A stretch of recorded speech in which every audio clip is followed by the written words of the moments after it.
城市的凡世间，我绝不负你。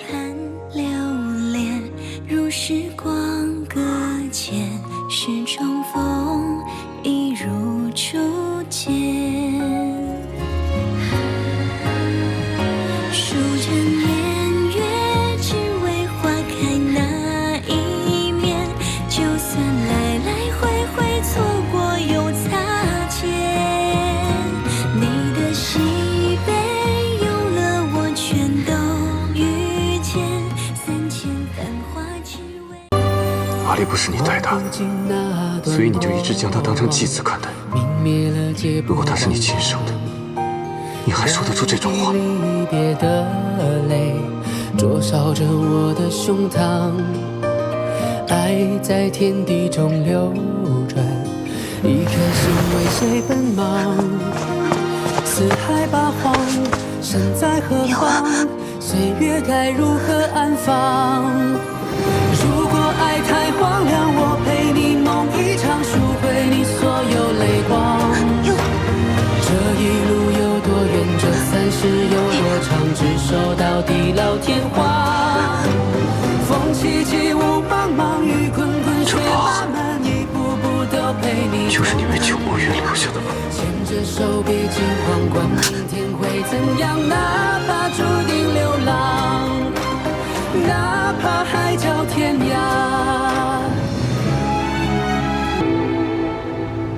你想要我？当我没说，我还是先回去了。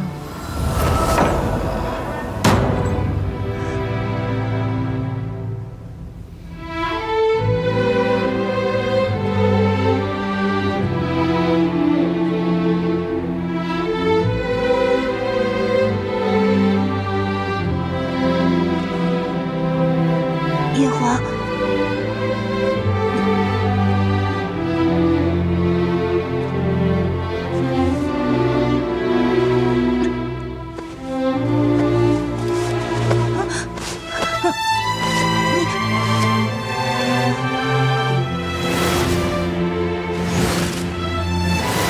这难道是日有所思夜有所想？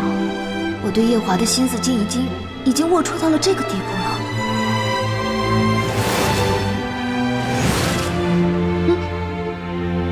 我的衣服呢？我嫌麻烦，用法术变走了。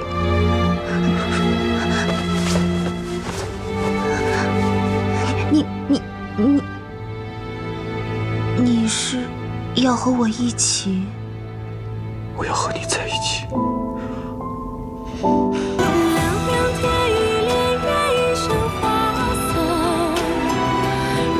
夜华，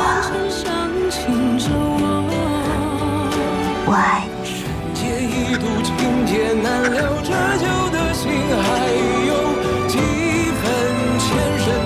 我真的爱你。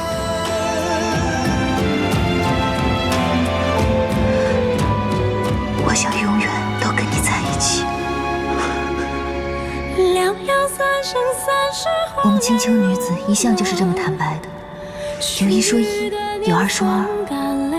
可她自小在板正的九重天上长大，该不会嫌弃我这2句话太轻浮？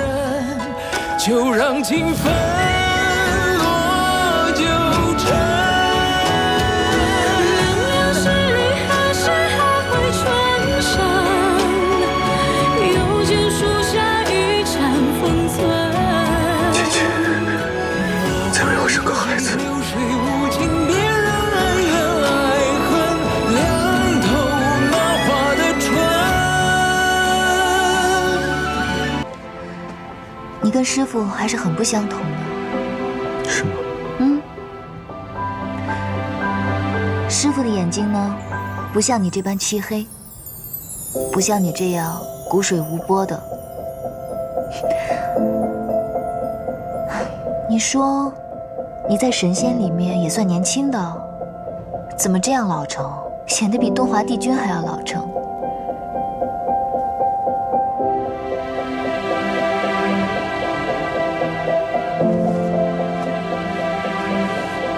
你再看一会儿也无妨，看累了就躺在我怀中睡一会儿。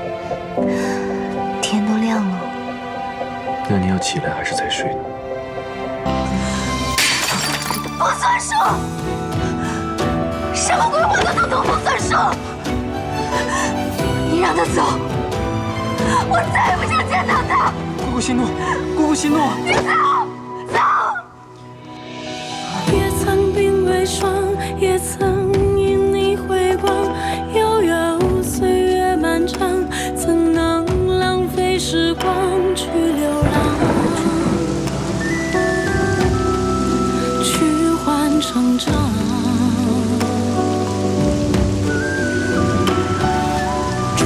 桃花凉，今生遇见滚烫，一朵一放心上，足够三生三世背影成双。背影成双，在水一方。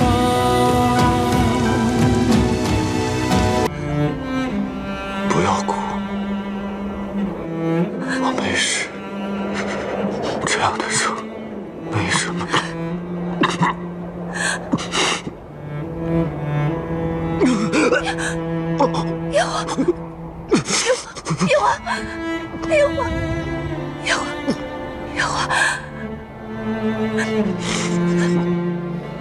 你又想自己把心咽下去，对吗？你才多大年纪？你就算软弱些也没什么的。叶华，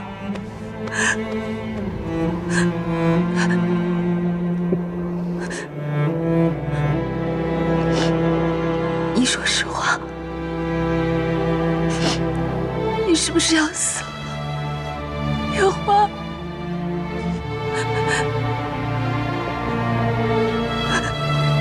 我也醒了，你和他好好在一起，他会照顾你，会做的比我好，我放心。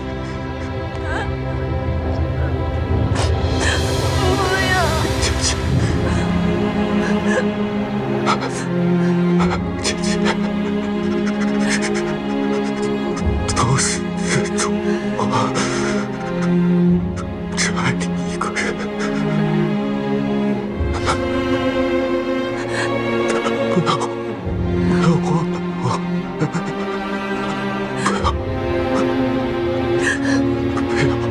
不要忘了我。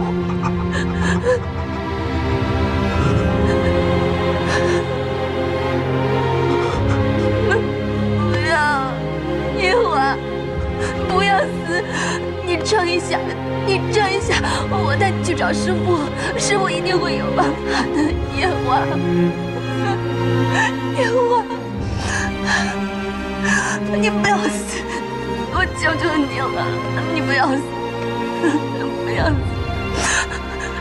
你要是死了，我就去找蛇爷要那种药水，我就帮了你。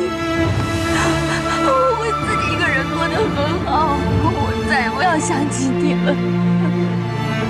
听到没有？这样也好。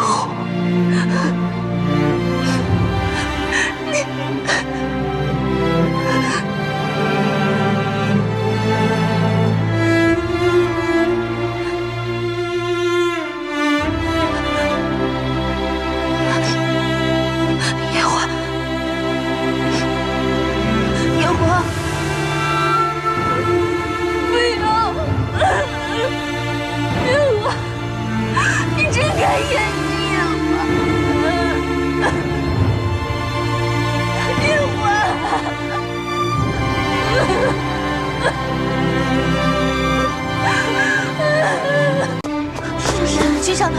君上呢？君上不是早就葬入望海了吗？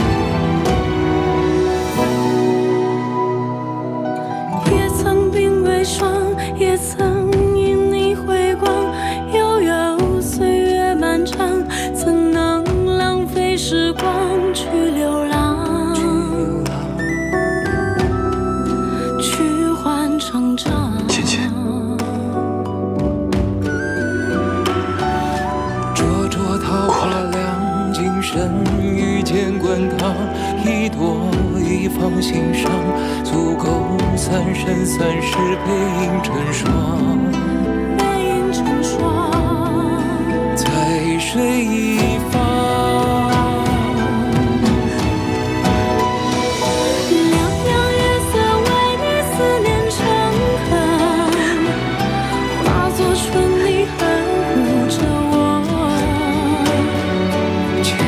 岁月覆满爱人袖，片片芳菲如水流。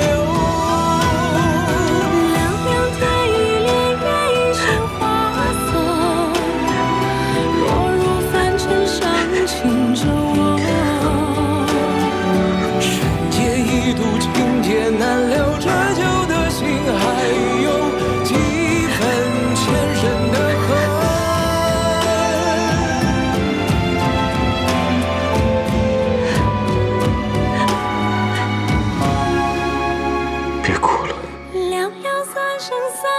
你看，我不是好好的站在这里吗？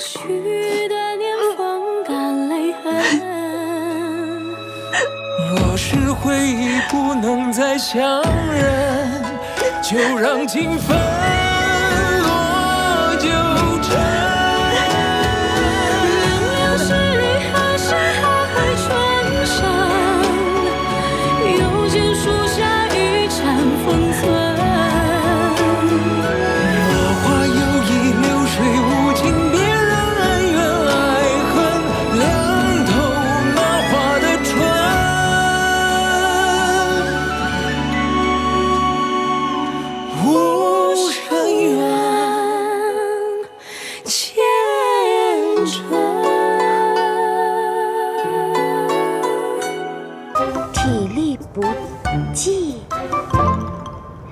体力不济是什么意思？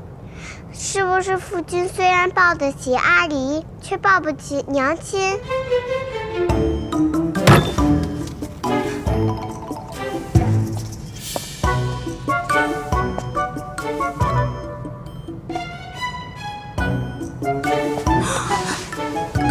夜华，程玉，把阿离带回店内休息。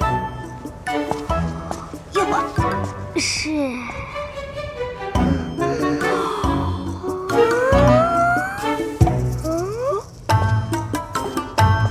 夜华，快点放我下来。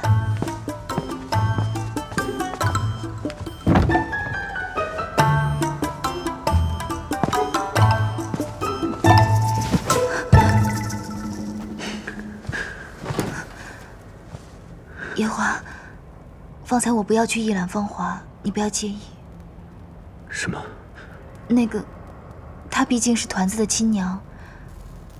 虽然我不知道她为什么会抛下你们跳下诛仙台，但是死者为大，在她曾经住过的地方与你不太好。我知道。我还有一件事。你说吧。我已经让奈奈把她的东西锁起来了，也告诉自己不再轻易大改，省得找不痛快。她的东西我已经烧光了。还有一件事。芊芊，你今天怎么有这么多事情要交代啊？方才说的都是过去的事，接下来说的这件是最重要的事情。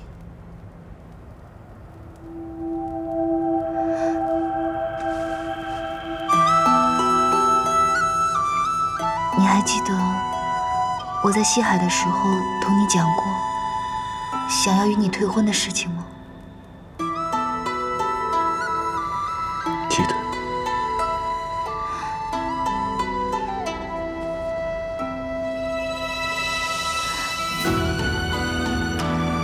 那个时候，我没有瞧清楚自己的真心，说的那番话，你莫放在心上。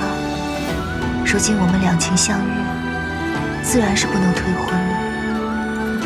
我在西海闲来无聊的时候，算了算日子，9月初2那天，一嫁娶，一兴土，总之是个万事皆宜的好日子。不如你同爷爷讲，我们在那天把婚事办了吧。你方才说什么？我知道，我这样说显得不太稳重，由你去提是不太好。不如我让我阿爹阿娘去，毕竟是婚姻大事，老人家说会显得比较稳妥。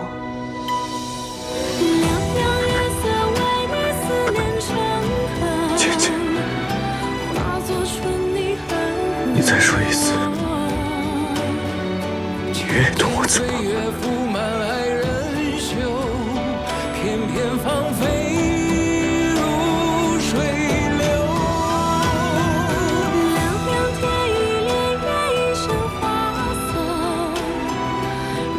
夜华，我爱你。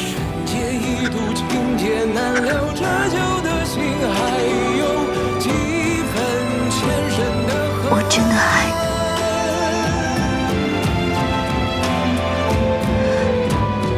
我想永远都跟你在一起。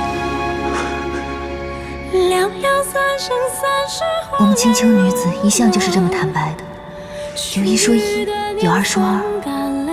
可她自小在板正的9重天上长大，该不会嫌弃我这2句话太轻浮？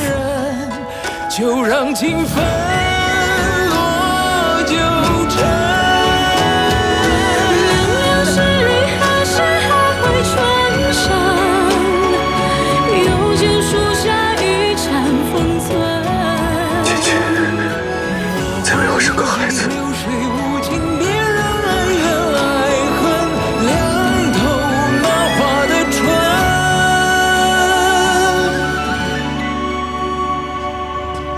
7万年前，你二哥也常常在这里遥望昆仑虚，想着那里的一个人。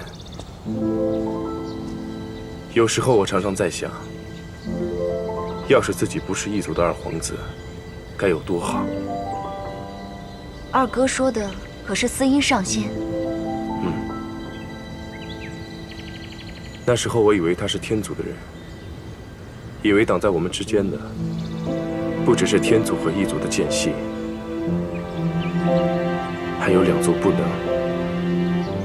通婚的规矩。以为他是天族人？二哥这是何意？司音他可是个天族男人啊！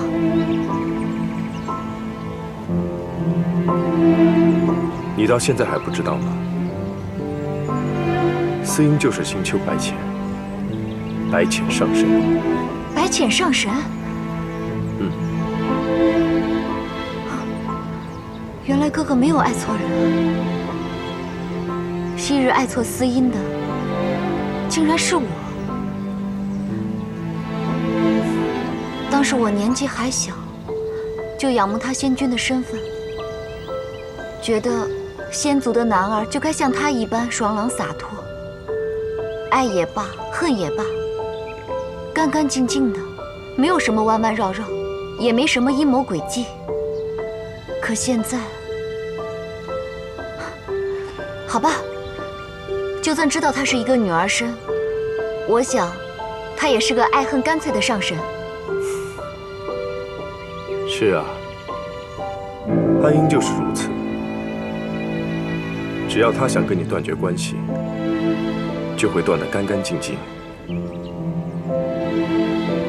不留一丝一毫余地。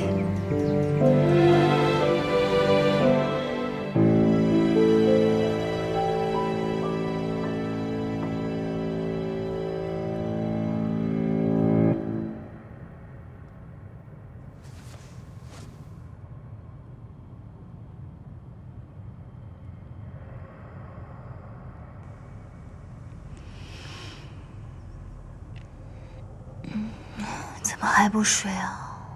我都快让你折腾散架了。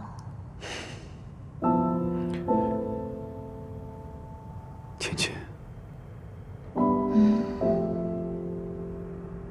如果真如李靖所说，墨渊上神元神一旦归位，东皇钟上的封印也会减弱，金苍破钟而出，那时你会怎么做？怎么了？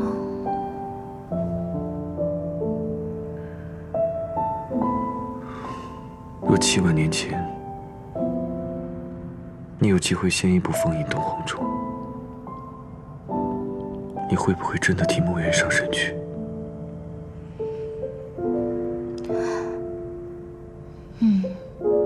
师父待我恩重如山，我有机会替他去，当然会去了。昆仑虚任何弟子都不会犹豫的。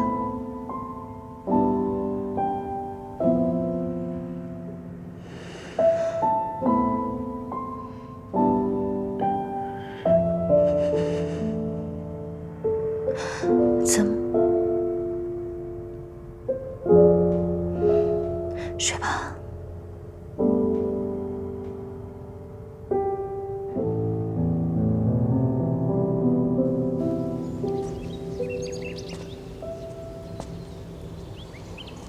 二哥，你为什么从来没有正眼瞧过自己的孩子一眼？他早在300多年前就应该离开了。不，他又没有什么错，他不应该代母受过的。我相信他很快就能醒过来。乖啊，紫兰叔叔很快就会来了。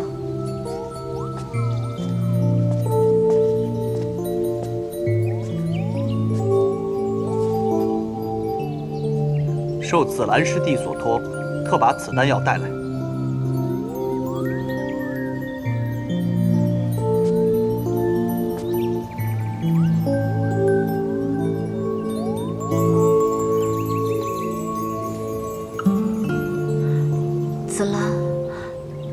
紫兰她……这是紫兰给你写的调理方子。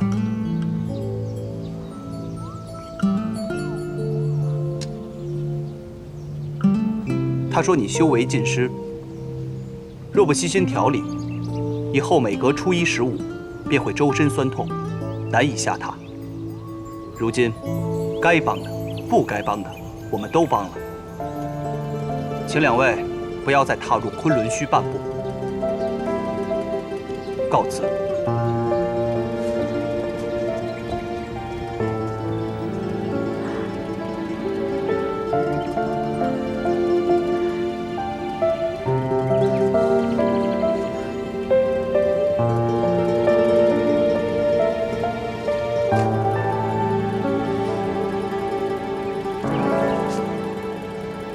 给孩子吃了吧。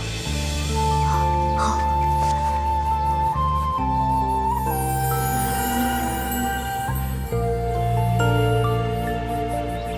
硬啊，乖，快哭出声来，快点啊，乖啊！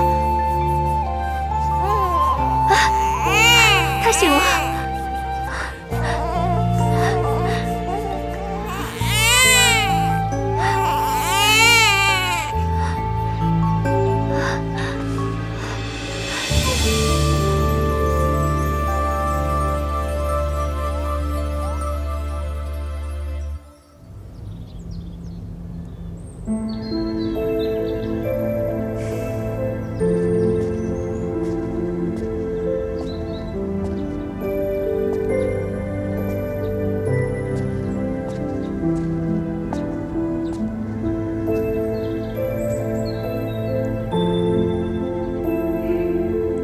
紫兰，我真是不明白，你怎么舍得半生修为？那孩子的妖气深重，光有胭脂的修为救不了他，自然就需要我的修为了。唉，红颜果然祸水啊！二师兄，怎么好像比我还要感慨啊？我倒是觉得没什么。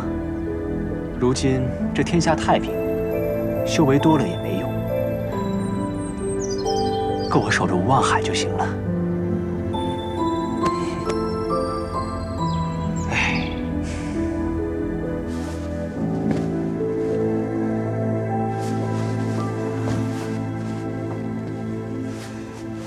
华，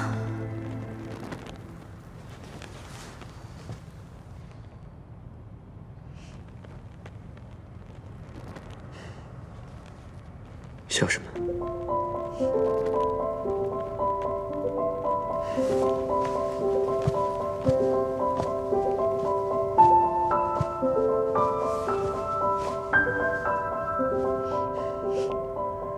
你在笑什么？许多人都会认错你跟我师父，但是我一次也没有认错过。除了初次见你在东海的时候，我愣了一下神。你跟师父还是很不相同的。是吗？嗯。师父的眼睛呢，不像你这般漆黑，不像你这样骨水无波的。你说你在神仙里面也算年轻的，怎么这样老成，显得比东华帝君还要老成？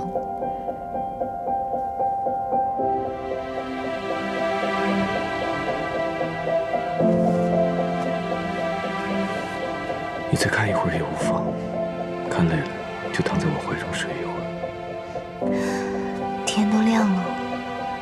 那你要起来还是再睡呢？有点口渴了，命人煮茶吧。好。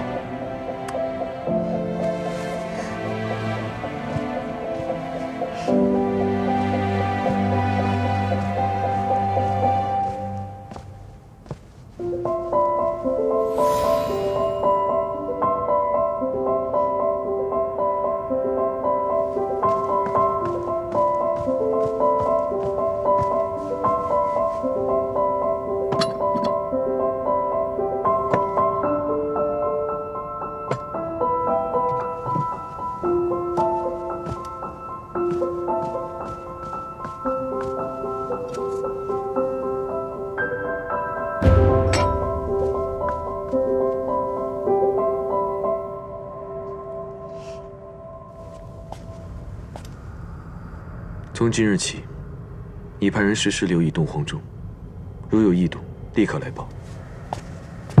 君上的意思是，那擎苍要出来了？这件事你不需要清楚，你只要记住我的话，只要东皇钟有异动，不要惊动任何人，立刻来找本君。是。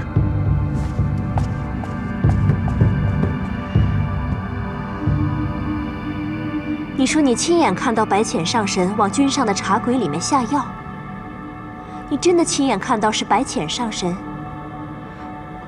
奴婢不敢撒谎。怎么可能？他跟夜华是有婚约的，不至于如此啊。对于这位上神和君上的事，素锦始终有个疑虑在。难道娘娘没有吗？你在疑虑什么？你先退下。是。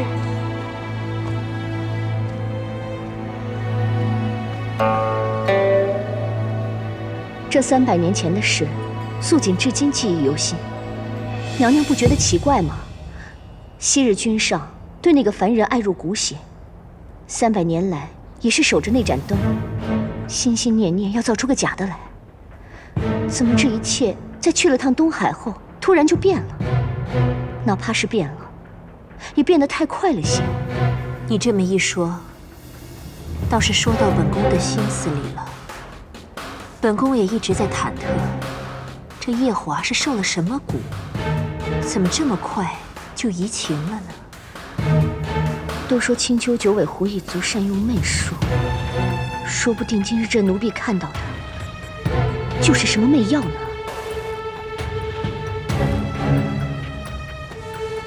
现在，这都是猜测。毕竟他是一个上神，又跟夜华有婚约在先的，他不至于如此。就算夜华对他无情，也是要娶的。有件事，娘娘恐怕不知。又有什么蹊跷之事啊？在君上去东海前，青丘的白凤九曾假扮成我的样子，去紫宸殿里偷走了劫魄灯。什么？偷走劫魄灯？那个白凤九，堂堂一个地基，怎么可能做出如此之事？你为何今日才告知本宫？当时三殿下和司命特地来替他赔罪，说是他不懂事，胡闹着玩才偷走了灯，还拜托我千万不要追究计较。我也是看在东华帝君和司命的面子上，将此事压了下来。早就听说这个白凤九顶着报恩的名义，在太晨宫里胡作非为，扰得太晨宫里不得安宁。原以为帝君会嫌弃这个小殿下，没想到还挺维护他的。帝君心思莫测，谁能猜到？不过臣妾想到这件事，是觉得蹊跷。娘娘您想，白凤九先是偷走了养着素素骨血的劫魄灯，白浅随后就在东海与君上相遇，君上在见了他一面之后，又迅速移情，不再做任何重造素素骨血的事。如此一联系，是否太过巧合了？的确太过巧合。所以，不管白浅是不是跟君上有婚约，我们都应该查清楚此事。倘若这个白浅的心思真这么深，娘娘就应该早一些禀明天君和君上。这种女人，做太子妃，或是未来天妃，都太危险了。不错，但是目前这些都还只是猜测。她毕竟是白浅上神青丘女君，轻易得罪不得。那位上神已经来天宫2次了，都没有拜会过我。今天我倒要去见见他。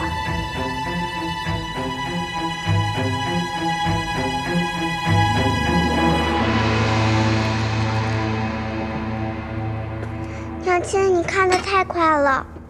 你一个小孩子家看那么仔细做什么？等我看完了讲给你听啊。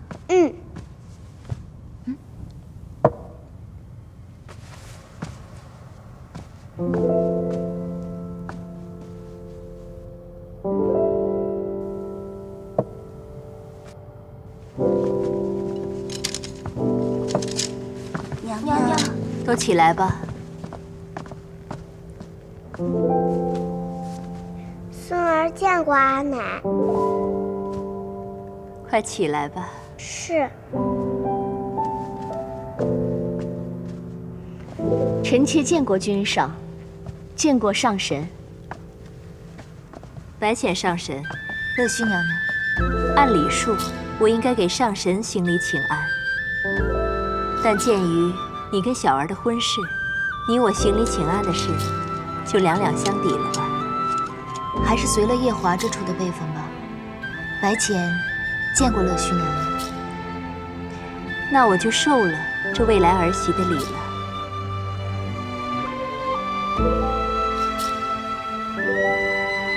君上，夜华，你看你总忙于政务，茶都没来得及喝就凉了。母妃让人再去沏一杯新的给你，好不好？何必如此麻烦？此茶的温度正合儿臣的胃口。哎，那茶不能喝。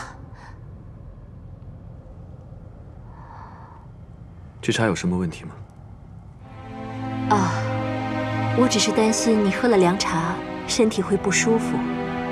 你毕竟才刚大病初愈，万一喝了凉茶，身体又病了怎么办？母妃不必忧心，此茶正是浅浅为我准备的，里面添加了不少折颜上神给他的养生补气丹药，正是用来调理身子的。他怎么知道我偷偷放了调理的丹药？原来如此，上神有心了。娘娘无需客气，毕竟夜华也是我未来的夫君，我也希望他尽早调理好身体。话说到这儿，让本宫想起来你二人的婚事。上神已经先后来九重天2趟了，如今也没有要走的意思。要不然，把婚事提到日程上来吧，把这桩喜事提前办了。一来合乎天族的传统，二来也算了了天君和夜华父君的心事。上神意下如何？虽然我是青丘的女君，但是我毕竟上面还有父母在，婚事也要先问过他们。好，这样我跟天君先说一下，提前准备着。毕竟天族和青丘的婚事是大事，马虎不得。阿奶，阿丽喜欢你。哦，那你的意思是平时就不喜欢我了？平日也喜欢，但今日最是喜欢。阿丽就盼着夫君和娘亲能早日成婚，这样一来，阿丽就能光明正大去找娘亲了。哦，那要是不成亲的话，你就找不到娘亲了。若不成亲，娘亲她总是要顾及天族规矩，偷偷来寻夫君。你看这次就又是深夜偷偷来夫君的寝殿。若每次都这样，阿丽找起来实在不方便。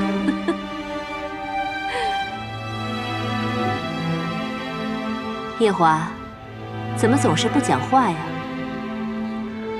正如母妃所言，此乃天族和青丘的大事，须得由天君和胡帝商谈，急不得。你心里有数便是最好。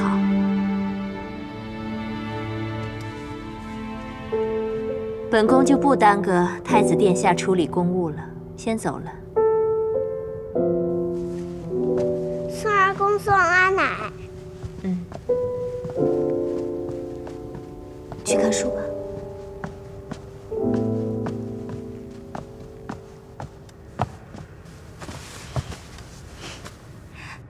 你怎么知道我在你的茶里面下了调养的丹药啊？连我母妃都晓得这茶有蹊跷，我若不清楚，岂不显得昏庸无能？哎呀，原来乐须娘娘来就是为了这个事情啊！我说她怎么来的这么匆忙？你们天族规矩真多，心思真多。怎么如此看我？没什么，只是觉得这一趟东海瀛洲去得值。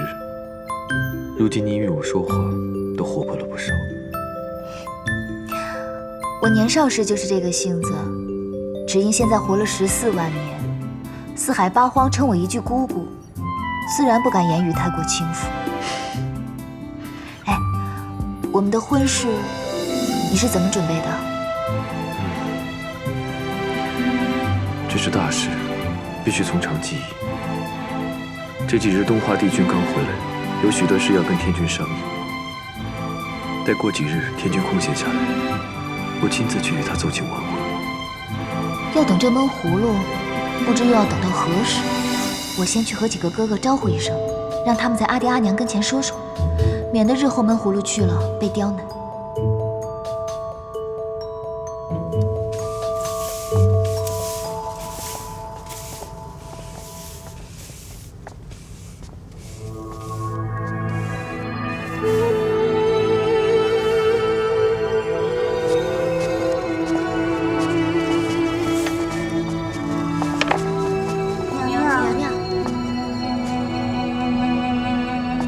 你们这是在做什么？是在准备小殿下的生辰吗？君上素来不喜这等大红色，去换了吧。是君上亲自吩咐下来的，说青丘的姑姑即将嫁过来了，叫我们准备着。是这个道理。毕竟姐姐她是青丘上神，又是君上未来的正妃，马虎不得。稍后我回宫，势必也要与君上和乐须娘娘商量看看，如何准备这迎娶正妃的大礼。快去吧。是。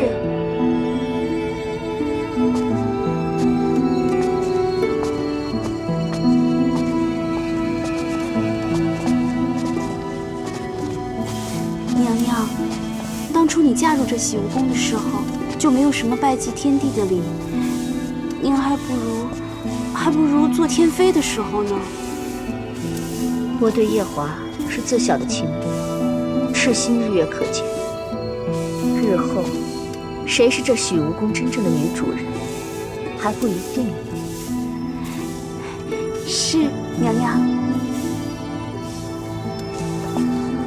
夜华，你已经打定主意完婚了。那我们商议一下，这聘礼，还有迎亲的礼仪，这可是大事啊。是。父君莫要高兴得太早，夜华还需下凡间历个劫。为何要历个劫？东海瀛州的4大凶兽，继承了父神半生的法力，可夜华却砍了他们，这就是对父神的大不敬。儿臣这2天查了查天规，夜华理应下凡历劫。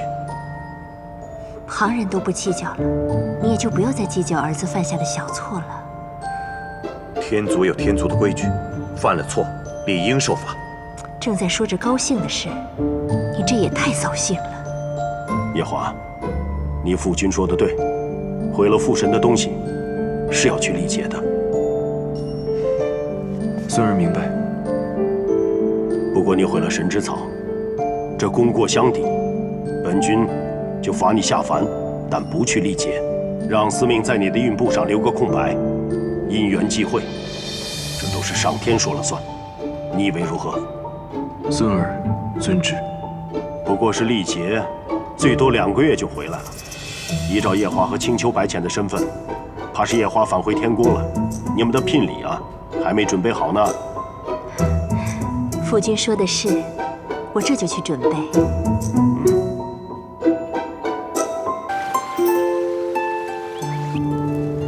姑姑，你真的要嫁给太子殿下呀？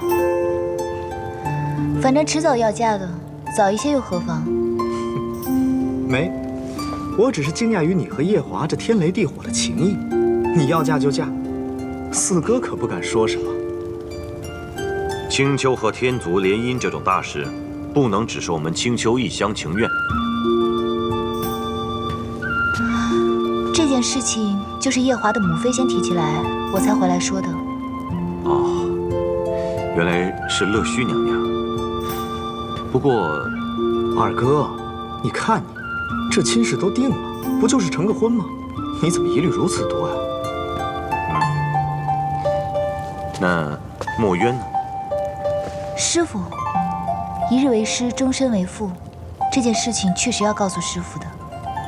但这件事本是天君跟阿爹定的，师傅应该不会说什么吧？更何况，他应该还不知道我是女儿身呢。天真呐，太天真了！你以为墨渊上神识不破折颜的法术？他们可是兄弟呀！我还一直以为，你心中的人是墨渊。二哥，这玩笑可开不得。师傅与我有渡劫的救命之恩，有传道授业的师徒之情。他对于我来说，可是像阿爹一样亲的。哪怕有一日让我带师傅去受死，我也不会说什么的。但我心中的人只有夜华，这是千真万确的。好，既然你很清楚自己想要什么，那二哥也就不拦着你了。只是这亲事已经定了这么久，你忽然如此急做什么？还不是因为夜华他带我去瀛州，用自己的修为去炼了那些丹药，救了我的师傅。如今他已经没剩下多少修为了。我是担心他万一要继任天君，受不了那9道天雷、81道荒火的大业。他继天君之位和你们成婚有什么关系？自古以来都是继任天君和天后一起承受这个业的。如果我能跟他成婚的话，就可以跟他一起来受这个业了。这还不是夫妻呢，就夫妻情深了。小五真不愧是我们青丘的人，忠贞，太忠贞了。好，那明日二哥就修书一封，着人给阿爹阿娘送去。谢二哥，那我先走了。好，你去哪儿啊？此处才是你青丘狐狸洞。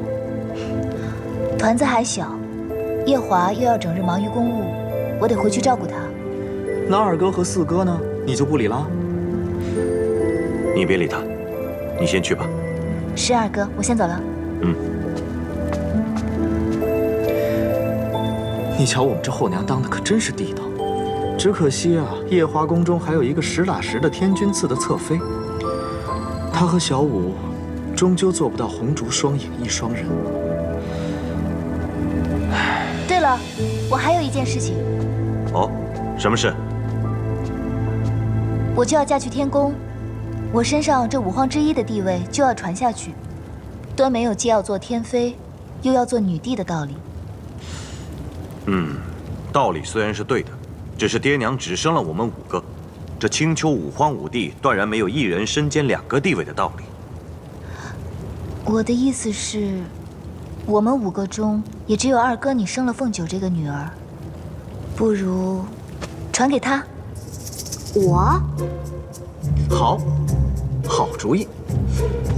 不过，二哥是青丘五皇之帝，若凤九真的成了你的地位，这辈分是不是有点乱啊？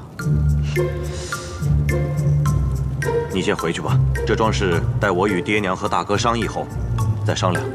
好，那我就先回去了。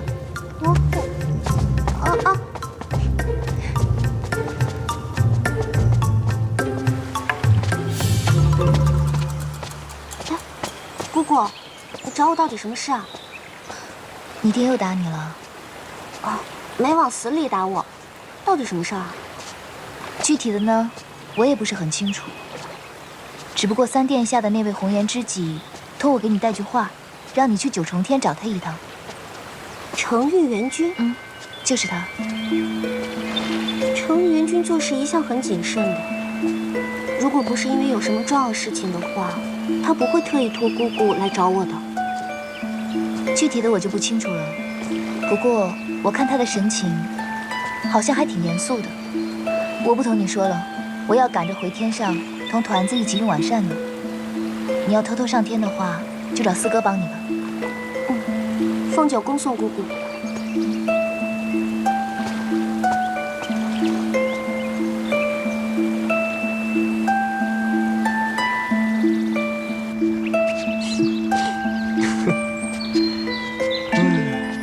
你笑了一整天，怎么遇上喜事了？没错，而且是2件喜事。哦，第一，我们家小凤九要继承青丘女君位了。青丘女君位不是小五的吗？这便是第2件喜事啊！我家小五要嫁了，她这回啊，真是红鸾心动了，亲自找我二哥替她去和爹娘说，而且日子都定了，是9月初2。哎呀，莫冤啊，莫冤！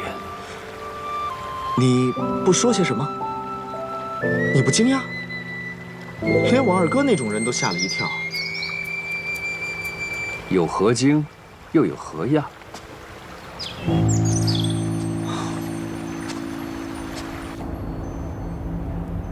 不错，夜华的父君已经在拟写聘礼了。本宫也有很多事情要操办。素锦啊，你既是洗梧宫的侧妃，又是这宫里唯一的后妃，要帮忙操持起来。安排宫里的奴婢们都准备起来。真是好久都没有大喜事了。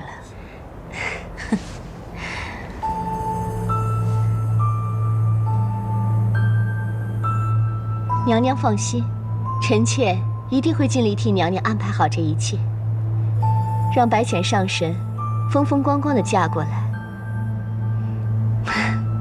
不知这婚期是在何时？婚期还没有定。没定？夜华之前不是沉了东海瀛洲吗？砍杀了父神留下的4大凶兽，现在被罚下凡历劫。差不多也要2个多月才能回来，到时再定。臣妾懂了。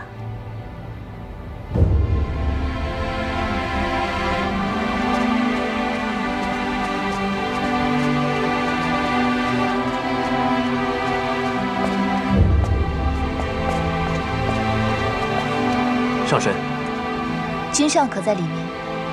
君上不知上神何时回来，让我留在此处，待上神回来之后，将上神带到君上那儿去。搞得这么神秘。上神请。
上神有什么吩咐吗？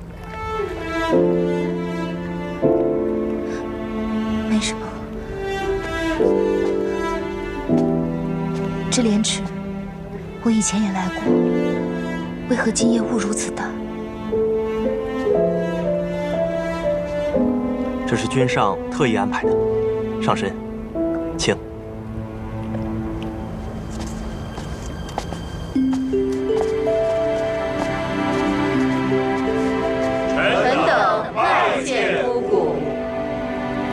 倩倩，来，过来。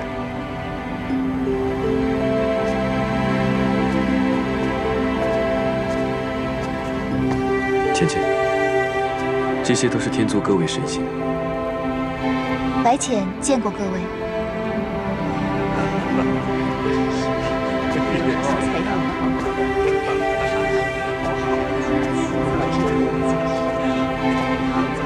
你怎么摆着天族太子的阵势来迎我？你可是九重天的太子妃，当然必须如此。没想到你这个人有时候……什么？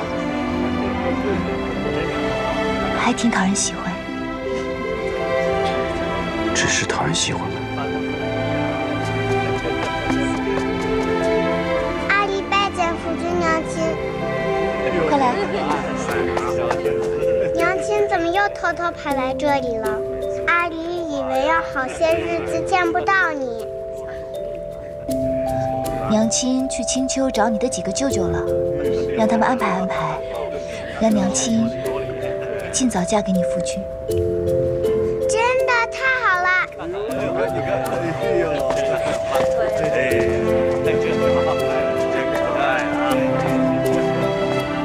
月华，今日我回青丘见到几位哥哥，二哥已经答应我去跟爹娘说，如果没有大差错的话，9月初2那天我们就成亲了。倩倩，9月初2怕是不行了。为何？我得下凡去历个劫。好端端的，为何要去历劫？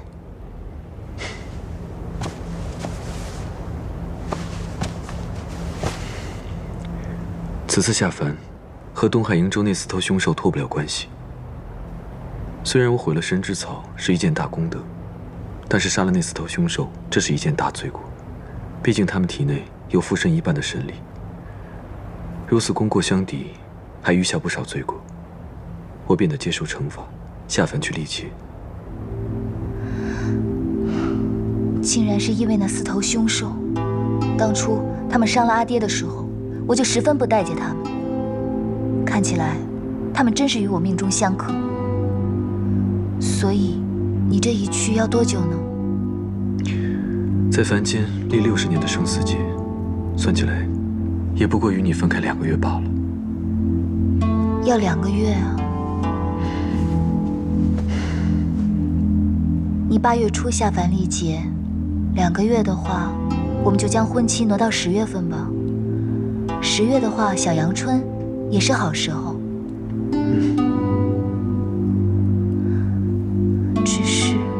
虽然对我来说是2个月，对你来说可是漫长的一生。司命给你写的契约你可看了？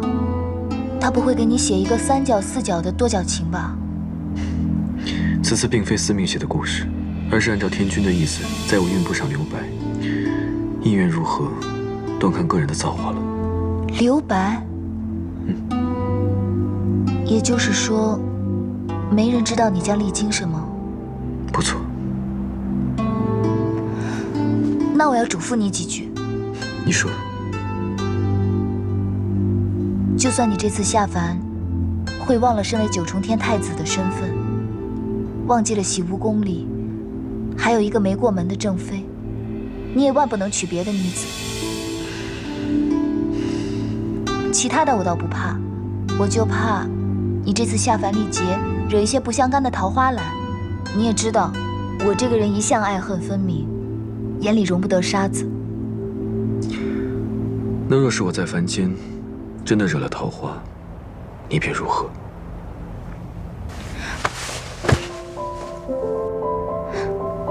若真有那个时候，我便将你抢回青丘，锁在狐狸洞中，让你日日只能看见我一个人，让你用膳的时候看着我，看书的时候看着我，作画的时候也看着我。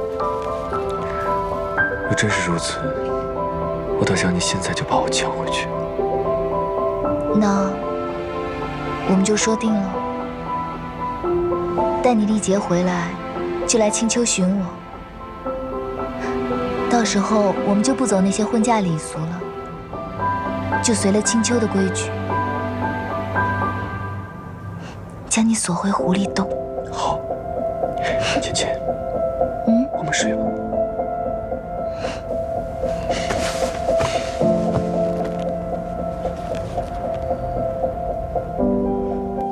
你要去天宫？当初我在天宫的时候，程元君对我非常照顾。他这次突然火急火燎的让姑姑带话给我，想来肯定是有天大的要紧事，我不能在这种时候推脱呀，四叔。你说的有理，人家一直照顾你，如今人家要求见你，你确实不应该推脱。不过，你爹严禁你离开青丘。可是四叔你能走啊？你悄悄带我走，只要我在你身上，就可以躲过我爹在山谷设的仙障。带你走没问题，可是你要记得，这件事是瞒不住的。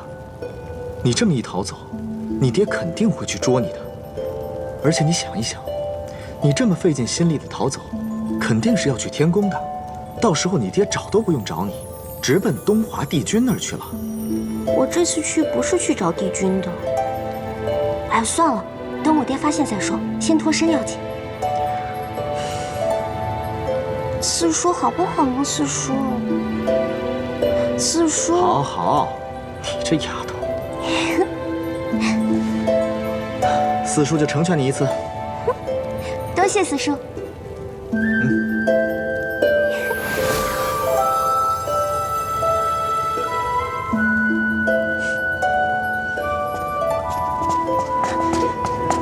哎，四叔要去哪里？中午不留下来吃午饭了？我正琢磨着要去西海看一看那个蝶雍，看看墨渊上神的元神如何。小五这阵子都在天宫照顾他那个未来的夫君，哪有心思顾得上西海啊？那我告诉小殿下，不给你留午饭了。哎，凤九还在睡着，别去叫他。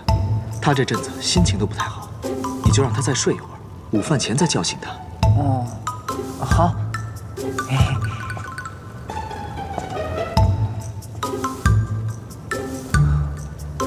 四叔今天可真体贴呀。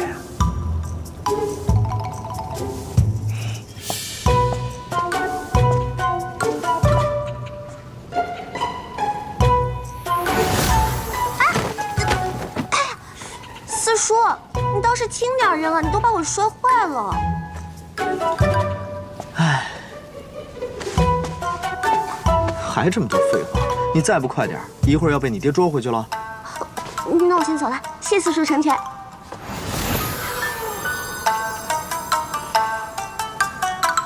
既然都找借口出来了，现在回去反倒麻烦，都是被这丫头连累的，连个吃饭的地儿都没有。算了，还是去找哲言吧。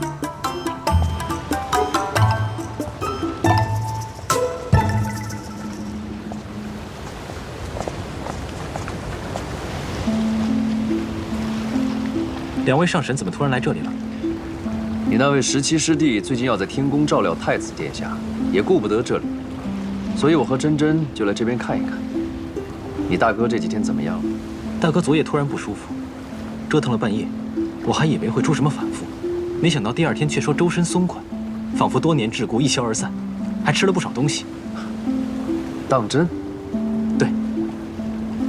这样看来，要有喜讯呢。上神的意思是，你师父要回来了。真的吗？啊，是跌凤失礼了。无妨，快，带我去看看你哥哥吧。啊，请。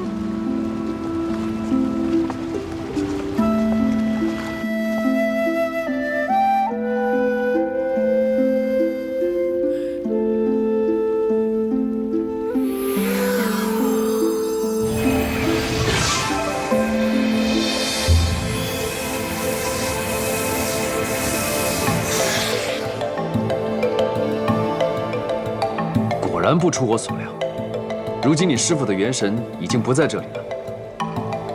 我估摸着，他应该是元神归位了。那我该怎么办啊？别慌，你现在马上赶回昆仑虚，召集你那些师兄弟们，让他们准备迎接墨渊回去。我和珍珍立刻赶回青丘炎华洞，查看一下你师父墨渊是否真的元神归位了。是，我这就回昆仑虚。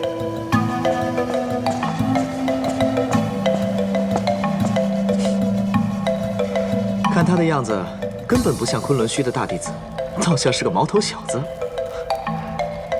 你别说他，就连我现在内心也是欢喜的乱了方寸。快，我们赶快回青丘去吧。去吧。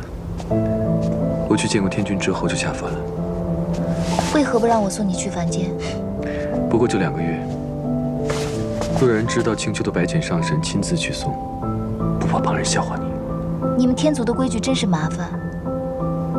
对了，有一个东西要拿给你，这个你拿着吧。御魂。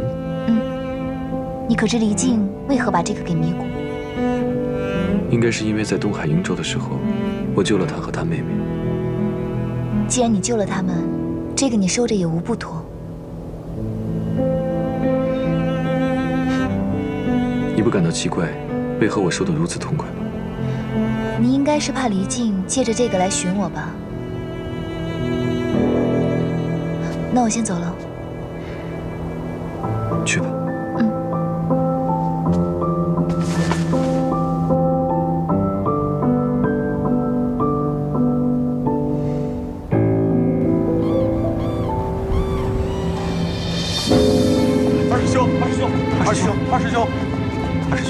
二师兄，听钟声又响了，是师傅，是师傅，师傅回来了，师傅回来了，师傅回来好了，这太好了，师傅回来了，师傅，是啊，师傅太久了，对啊。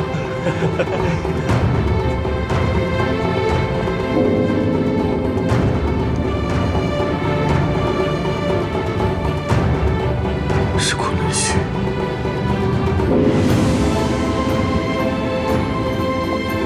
帝君，你可认得这钟声？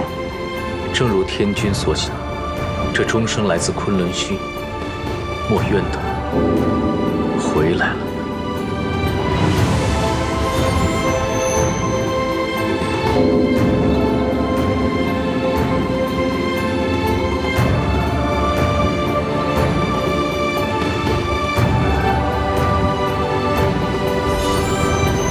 小五，大约今日，你便能一偿多年的夙愿了。四哥，你是不是也听到钟声了？何止是钟声，我跟你四哥刚从西海赶过来，昨晚被蝶庸折腾了一夜，所以我就用追魂术查看了一番，发现墨渊已经不在蝶庸的元神中，所以特地赶回来炎华洞看。啊，墨渊睡了这么久，终于在今天挑了个好日子。师父，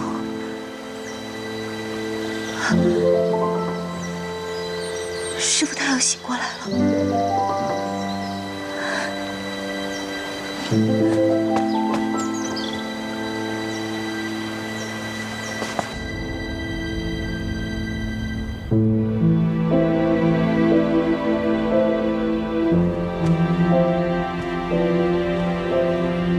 太子殿下，按照规矩，我送你下凡前，你是定要喝下这碗忘川水的。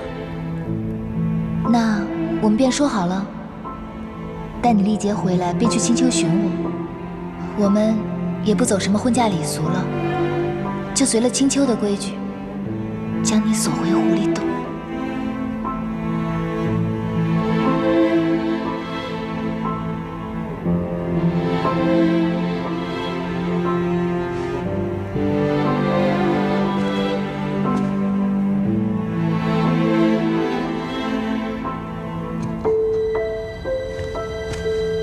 芊芊，你要等我回来。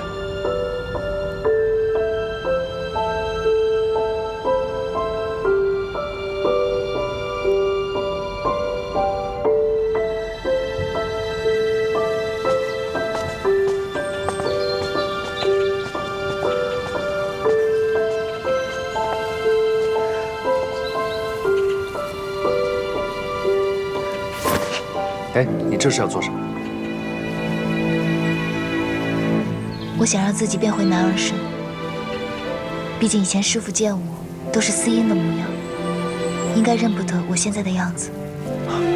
凭墨渊的修为，早看出你是女娇娥，没有揭穿你是看在你爹你娘的面子上。你真以为你可以糊弄他2万年啊？之前四哥也是这样跟我说的，可我总觉得师父还是见惯我司音的模样。你就别再自欺欺人了，去吧。别怕，快去看看你师父。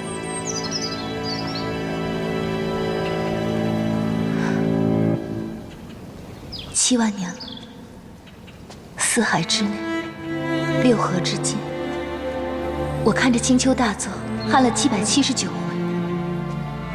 7万年，是我白浅人生的一半。我用1半的人生，做了这唯一一件事，就是等着师父醒过来。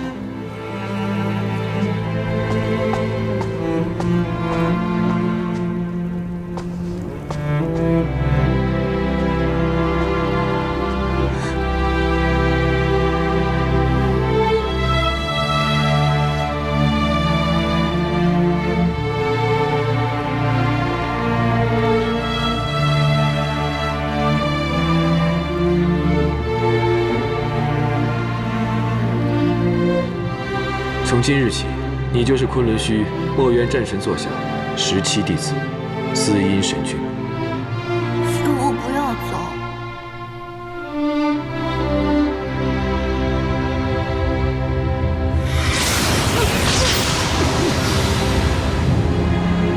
师父，这天天应该我来生啊，师父。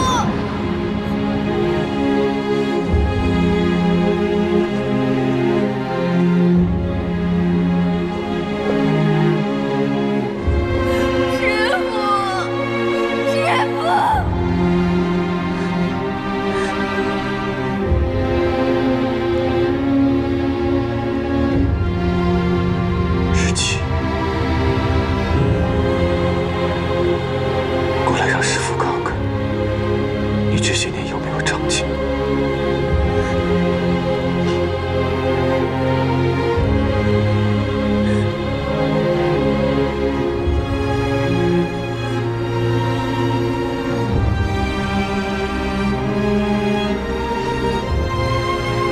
师父，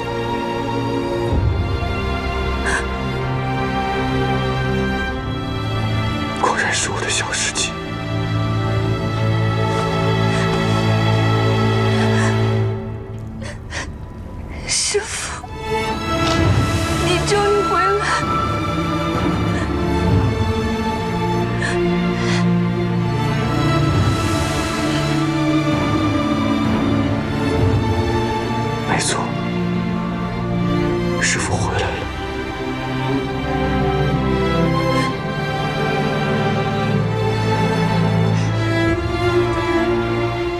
的小时期做这副打扮也是好看的。师父，你一点都没变。是吗？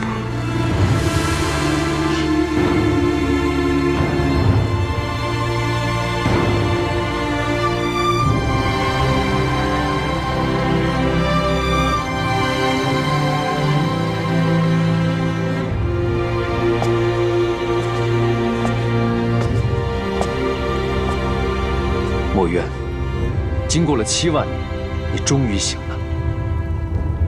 7万年。是啊，说长不长，说短也不短。小五为了你，也在青丘藏了7万年了，只为守着你的仙身，等你回来。此处太阴寒，我们先出去吧。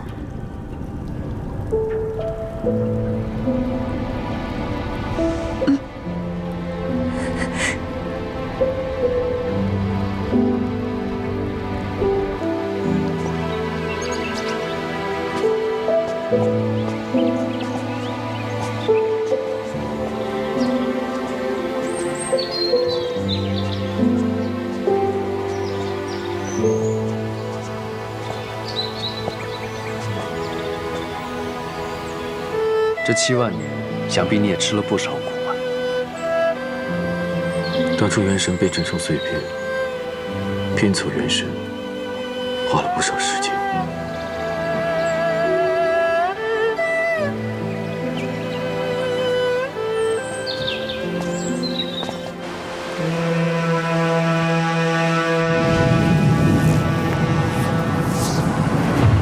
墨渊，你终于醒了。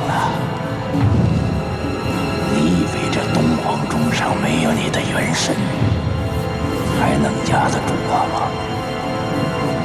给我些时间，不会太久，我们就会相见。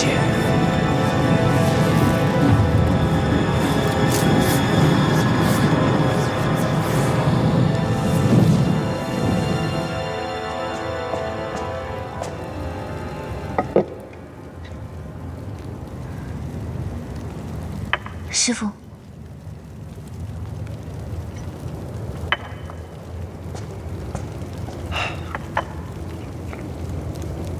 哲言，我睡下的这7万年，可曾出现过跟我长得一模一样的人？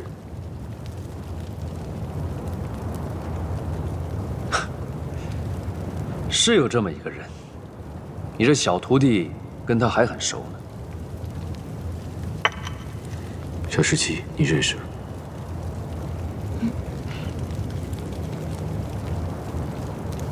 怎么？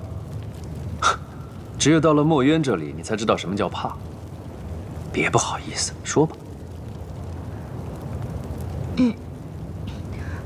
师父说的这个人，大约就是徒儿的未婚夫，天族太子。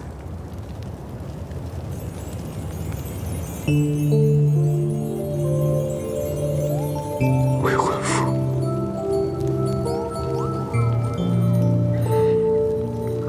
他叫什么名字？何时出生的？他叫夜华。大约7万年前，我将师父带离昆仑虚的时候，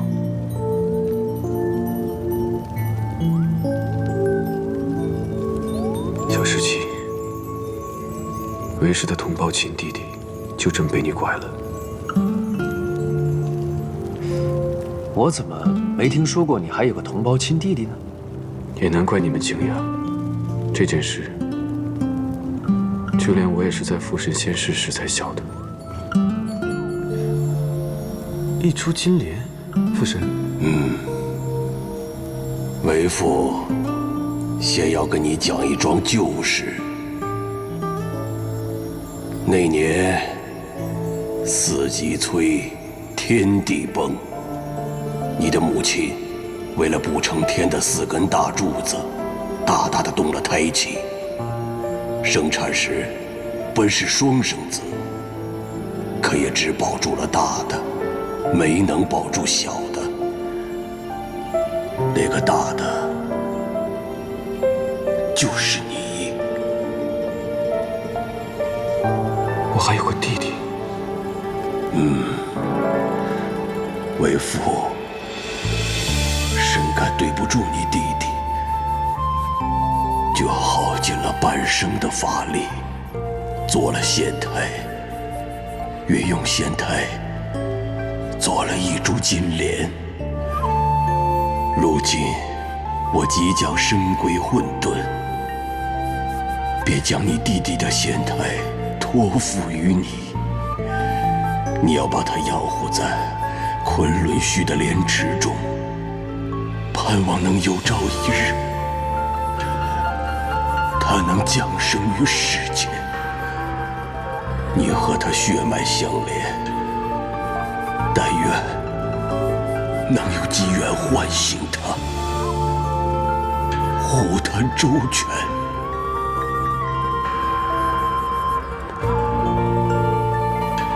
莫怨，这也是为父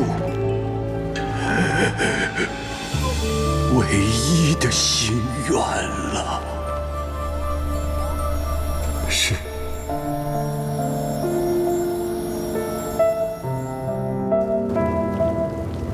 大约是我以元神升级东皇钟时，他终于醒了。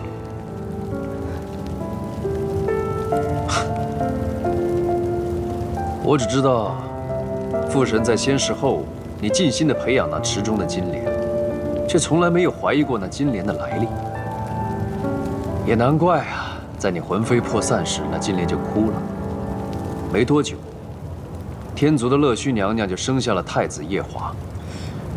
怪不得那小子出生的时候，72只五彩鸟绕梁81日，东方的烟霞晃了3年，竟然是墨渊上神的胞弟。想来倒也是，也只有墨渊上神的胞弟，父神之子，才会有如此天地同贺的境况。那9重天上的史籍明明白白地记载着，父神就只有墨渊上神一个儿子。看来这些史籍是完全不能相信的。相信这些史籍，还不如去看司命写的那些话本子。众人都说夜华生得像师傅，就连我初次见他也险些认错，却没人能想到夜华和我师傅竟有这样一层关系。志奇，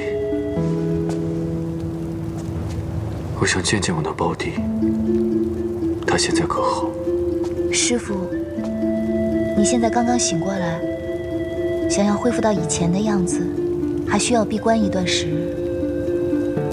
夜华他如今也在凡间，我也寻不到他，不如等师傅你调养好了，我将他带来你面前。也好，那我闭关昆仑虚，静待他归来。你的师兄们可好？7万年前，师傅您仙逝以后，师兄们找了我们将近几千年，后来便被家里人一一带走，履行各自的使命去了。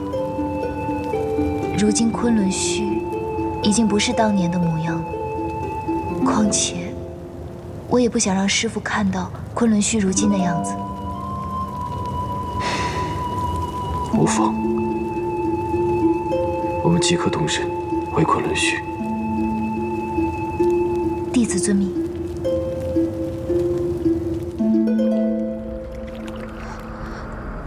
你说什么？帝君要去应劫？凤九啊，你要想开点儿。你看这天上的神仙，无论多有能耐，阶品多高，都是逃不过一个应劫的，最后都要身归混沌。你看帝君他老人家都活了多久了，也该应劫了。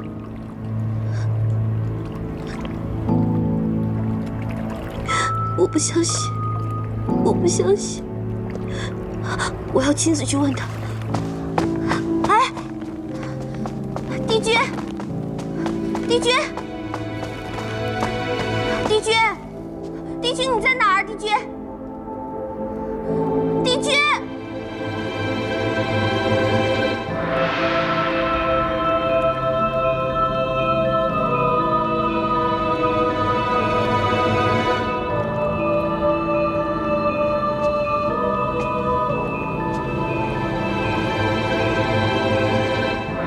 帝君，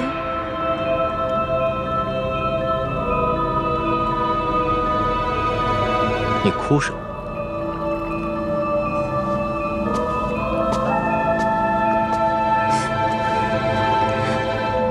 帝君生，凤九便生；帝君死，凤九也绝对不会独活。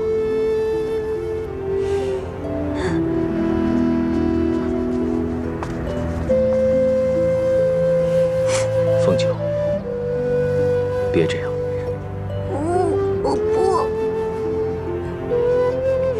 你一个青丘帝姬，无缘无故的跑到这九重天抱着我，你不怕丢人吗？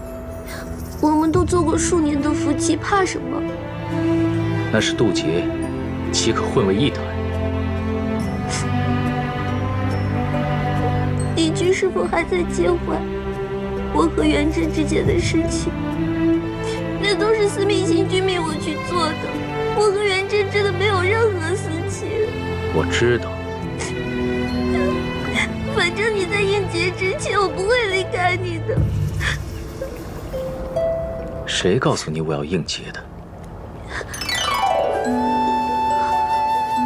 难道不是吗？